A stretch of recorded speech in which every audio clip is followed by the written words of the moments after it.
In the previous problem, all of our forces were acting in one direction, along the horizontal direction. This time we're going to use Newton's second law in order to solve a problem where our forces are acting in two dimensions, okay? So here, in this problem, we're going to have two horses, and they're pulling a barge with a mass of 2,000 kilograms along a canal. So here's my canal. It's filled with water. Sitting on top of that is this barge. This barge, it has a mass of 2,000 kilograms. So what we're looking at is the bird's eye view of this problem from above, okay? And we've got a cable that's connected from the barge to the horses. This first cable is connected to a horse, and this cable makes an angle of 30 degrees with respect to the direction of motion along the canal. Okay, so this is our 30 degrees. And the other cable is attached to a second horse here, and that cable makes an angle of 45 degrees right here with respect to our direction of motion along the canal. Okay, so we've got two horses pulling with two forces on our barge, and that's going to cause our barge to accelerate. Okay, so we're going to find the initial acceleration of this barge, assuming that it's starting from rest. If each of these horses here exerts a force with a magnitude of 600 newtons. Okay, and we're going to ignore any resistive forces here. So if both of those forces have a magnitude of 600 newtons, that means that the magnitude of force 1 is equal to the magnitude of force 2, that equals 600 newtons. Okay, so these forces are, even though they're the same magnitude though, they have different x and y components. And so as they act on this barge, it's going to pull that barge forward, but not necessarily straight along the direction of motion of the canal, because the y components of both of these forces are going to be a little bit different. One of those y components is going to be greater than the other y component of these forces, and what that means is that the acceleration of this boat isn't necessarily going to be straight down the canal. The acceleration of this boat might be off at some angle. So in order to solve this problem, we want to find the acceleration of this barge. Remember, acceleration is a vector. So we've got to find the magnitude of this acceleration and the angle that this acceleration makes with respect to the midpoint line that you could draw down the middle of the canal. Okay? So we've got our forces in two dimensions. That means we have to use Newton's second law in two dimensions. Okay, so we eventually have to solve Newton's second law, where the sum of forces in the x direction must equal the mass times the acceleration in the x direction. And also we have to solve the sum of the forces in the y direction equals the mass times the acceleration in the y direction. So what we're going to do is we're going to find the acceleration in both the x direction and the y direction, and then we can use a Pythagorean theorem at the end in order to find the magnitude of that acceleration, and then we can find the angle that that acceleration makes with this midpoint down the canal, okay, a line that you could draw straight down the middle of the canal. So if the sum of all of my forces in the x direction has to equal to the mass times the acceleration in the x direction, that means that the x component of my first force plus the x component of my second force must equal mass times acceleration in the x direction. So if I go ahead and solve this equation for the acceleration in the x direction, I find that acceleration in the x direction is equal to force 1x plus force 2x over mass. Okay, we know the mass of our barge. We've got to figure out what the x component and the x component of both force 1 and force 2 happen to be before we can get this. And then the same way, we have that the force of that the y component of force 1 plus the y component of force 2 must equal the mass times acceleration. So we solve for the acceleration in the y dimension. That equals F1y plus F2y divided by the mass, okay? So now what we can do is we can figure out what are the x and the y components of both of these forces, plug them in here, and then we can get our x and y components of the acceleration, okay? So let's come back over here to our forces. We've got force 1 here. Maybe I'll use the pink here, okay? So force 1 has a y component here, F1y, and an x component right here, F1x, okay? So this is our angle theta right here of 30 degrees. So if I use, let's see, cosine of this angle theta, I can get the x component of force 1. For example, if we remember that cosine of an angle, so cosine of theta 1 will equal to the adjacent side of this little right angle triangle that I have here with the x and y components of my force.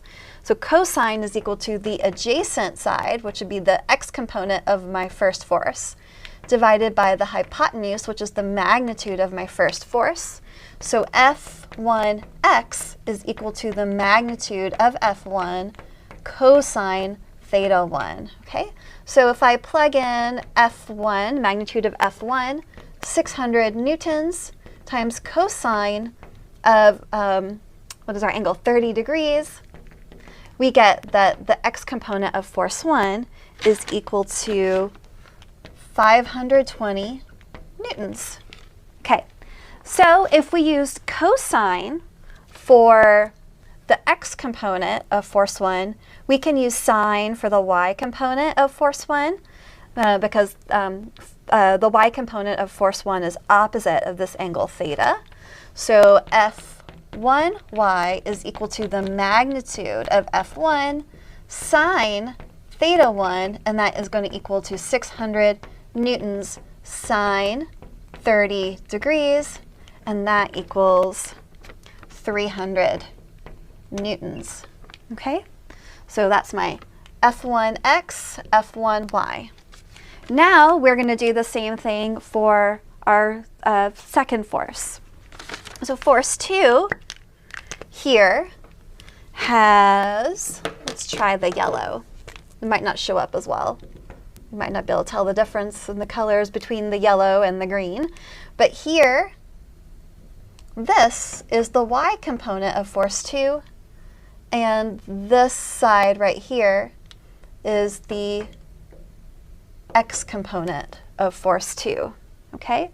So here we have our angle of 45 degrees, y is opposite, the x component is adjacent, so we can still say that the x component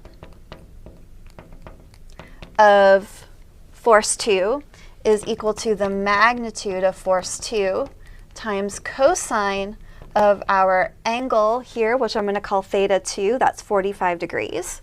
And then that equals, because force 2 also has a magnitude of 600 newtons, so that equals 600 newtons cosine of 45 degrees, which is equal to 424 newtons, okay? And then the y component, if we use cosine for the x component, we can use sine for the y component. So the magnitude of the y component is going to be the magnitude of our second force. Sine theta 2, that equals 600 newtons sine 45 degrees, and that's also 424 newtons. Oh, but I have to pay attention to my positive and negative signs. So if I come back over here to the forces, I see that force 1 is to the right and up. So both the x and the y components are positive, but force 2 here is to the right and down. This is force 2. So the x component of force 2 is positive, but the y component of force 2 is going to be negative. So I've got to come over here and manually stick on a minus sign here for my y component of force 2. So minus there. So actually, the y component of force 2 is minus 424 newtons. Okay? Now I can take all these components and put them into my equations for the x and the y component of acceleration. So if I do it for the y component of acceleration, I've got that acceleration is equal to F1y, which was 300 newtons, plus F2y, which was minus 424 newtons. And then we divide it by our mass, which was 2,000 kilograms. So my acceleration is equal to, let me check my work here. Yes, minus 0.062 meters per second squared. That's our acceleration along the y direction. Okay. And then my acceleration along the x direction, that's equal to the x component of force 1, 520 newtons, plus the x component of force 2, 424 newtons, divided by the mass, which was 2,000 kilograms. And so the x component of our acceleration is equal to 0.472 meters per second squared. That's the x component of our acceleration. So if I come back over here and I think about, we've already drawn in the forces here, okay? But remember, acceleration is a vector too. So if I'm thinking about my barge here, here's my barge, and here's the midpoint down our canal. My acceleration has a positive x component, okay?